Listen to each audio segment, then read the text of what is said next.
Alors, on commence déjà à parler de troisième confinement. Quelle est la raison?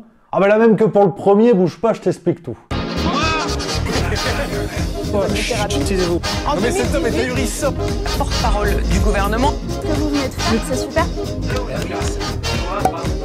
Alors c'est vrai que depuis la crise du coronavirus, que ce soit au tout début, en janvier 2020, c'était une autre époque, que ce soit maintenant ou au moment de la dite seconde vague, la question c'était la gestion des hôpitaux. Est-ce qu'on allait devoir soigner des patients sur le trottoir avec de la caillasse et du sang de pigeon? C'est à peu près la question depuis le début. Bon ben c'est bien, dès demain on peut sortir. Voilà, parce que demain j'ai besoin du lit pour M. Boulard. Bon, et encore ce matin, je lisais un article dans Le Monde du 29 décembre de Frédéric Pierru, qui est sociologue, qui travaille depuis longtemps sur la question de la gestion des hôpitaux. Il a notamment fait un bouquin qui s'appelle Le casse du siècle, et ce matin, l'ami Fredo, il nous disait que le confinement, depuis le début, était lié au nombre de lits de réanimation en France. Alors je me suis posé la question, je me suis interrogé, pourquoi qu'on n'a rien changé? Maintenant, elle va marcher beaucoup moins bien, forcément. La petite parenthèse dans cette vidéo, inscris-toi gratos à la Terre du Juste Milieu, le lien est en haut de la description. Qu'est-ce que c'est que cette histoire? C'est le cercle privé des membres du Juste Milieu. Je vous envoie des vidéos exclusives qui sont pas sur YouTube, qui sont pas censurées, en balance. Puis je vous écris des articles gratos, c'est comme ça, voilà, je vous écris par mail que du plaisir. Et pourtant, depuis le début, la question des lits de réanimation, elle passe un peu au second plan. On parle du nombre de malades, puis du nombre de clusters, puis du nombre de cas, puis du nombre de gens qui pourraient l'avoir avec les cheveux châtains, et s'ils ont de la toux en hiver. Enfin bon bref, on a plein d'indicateurs, mais la question des lits, c'était un peu un sous-marin depuis le début. Ouais, c'est pas faux. Puis il n'y avait que de la confiance. Regarde, l'ami Olivier Véran, il nous disait ça le 27 août. Il nous disait qu'on pouvait aller jusqu'à 12 000 lits de réanimation. On était bien. Si la situation le nécessite, ce sont donc 12 000 lits de réanimation qui pourraient être disponibles dans notre pays. Bon, alors c'est vrai que le 6 octobre, un peu de temps après la déclaration, Le Monde fait un article pour expliquer que 12 000, non. À un moment donné, on pourra pas. On pourra aller jusqu'à maximum 10 500, mais à grand coup de bricolage. C'est-à-dire, on va prendre des lits qui n'ont rien à voir, on va décaler des opérations, on va annuler des patients jugés moins graves.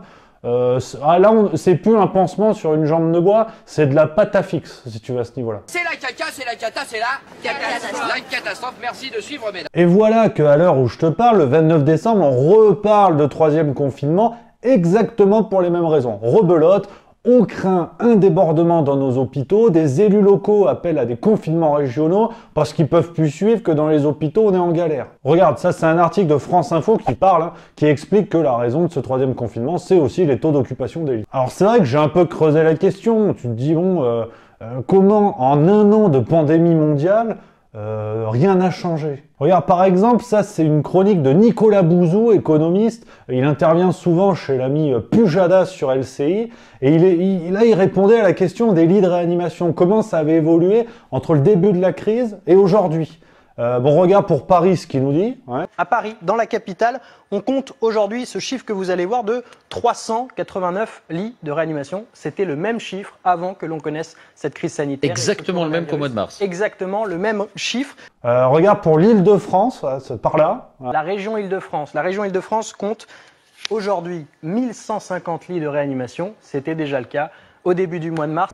Et puis pour Marseille aussi, c'est par là. Prenons Marseille, fortement touché par l'épidémie et par une deuxième vague s'il en est une. Et on compte à Marseille aujourd'hui 85 lits dans tous les hôpitaux universitaires de Marseille. C'est le même chiffre que début mars. Alors Bon, je veux pas te faire toutes les villes de France, je suis pas bison futé, mais tu vois bien qu'à un moment donné, rien n'a changé. Que depuis le début, on a autant de lits. Bon, la grande satisfaction, c'est qu'on n'en a pas moins. Hein. On est con, mais pas à ce point-là, quand même. Faut pas pousser. Alors, forcément, tu te dis, est-ce que tout ça, c'est lié au coronavirus? Est-ce que finalement, notre système de santé se portait bien avant? Et que là, c'est cette affaire de virus, de coronavirus, qui vient dérégler la machine et nous emmerder. Hein. Peut-être qu'avant, ça allait très bien. Alors, on va faire un petit jeu. Ah, je vais te lire un article d'une tribune qui est paru dans le Figaro. Tu vas devoir deviner par rapport à quelle maladie c'est lié. Bon, c'est pas très fun comme jeu, je suis pas encore au niveau de Nagui, mais je progresse. Tout d'abord, que les services d'urgence hospitaliers ont été submergés comme ils le sont désormais chaque année en hiver. Les équipes ont dû faire face à un afflux très important de patients et à une inquiétante pénurie de lits d'hospitalisation. Dans certains services d'urgence, il y avait jusqu'à 2 fois plus de patients à hospitaliser que de lits disponibles. Cette situation d'encombrement des urgences est inacceptable, elle augmente le risque pour les patients ils sont vus plus tardivement, les examens, scanners, biologie, etc. sont réalisés plus lentement et leur surveillance est insuffisante. Alors des avis au fond de la classe, c'est quelle maladie? Coronavirus? Allez, ça dégage. Tous ceux qui ont du coronavirus, ça dégage. Tu sais pas jouer, Jack. On parle de la grippe.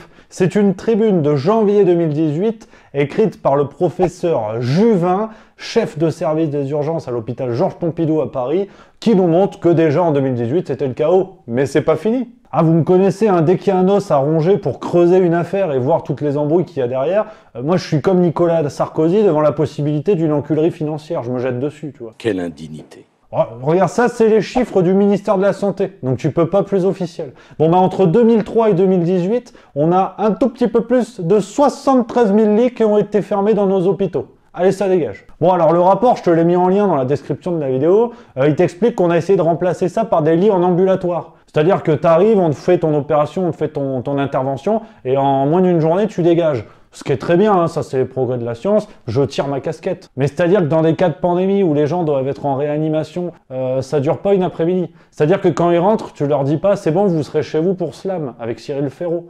Ah non, non, là c'est la semaine, ils seront là au mieux pour question pour un champion le dimanche. Mais bon, il y a du temps. Hein. Ah oui. Donc on voit bien hein, que cette réduction des nombres de lits dans les hôpitaux en France, elle date pas d'aujourd'hui. C'est pas le coronavirus qui a mis notre système de santé à mal, c'est juste une catastrophe qui s'est passée doucement depuis 20 ans, depuis 30 ans. Et regarde, ça continue. Regarde, tout ça, c'est des projets de restructuration dans nos hôpitaux français qui ont lieu en ce moment. Allez, t'es prêt? On commence. Pour le rassemblement du centre hospitalier de Nancy, d'ici 2024, 179 lits supprimés.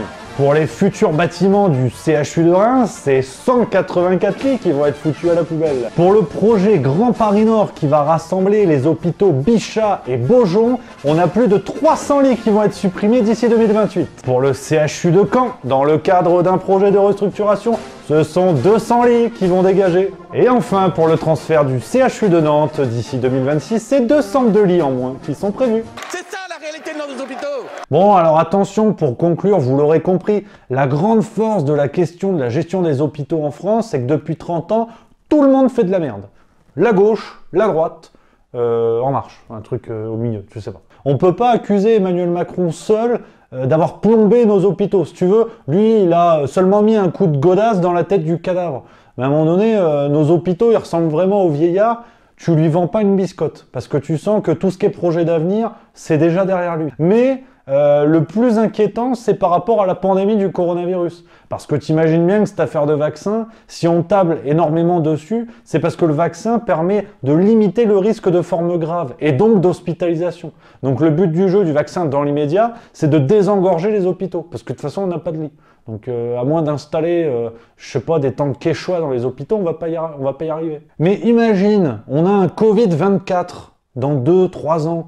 Ça va être la même salade. Hein. Avec les suppressions de postes, vous attendez pas à ce que le virus, on lui casse la gueule en une semaine. Ça va être rebelote. Parce qu'on voit bien que cette gestion, elle va se pérenniser.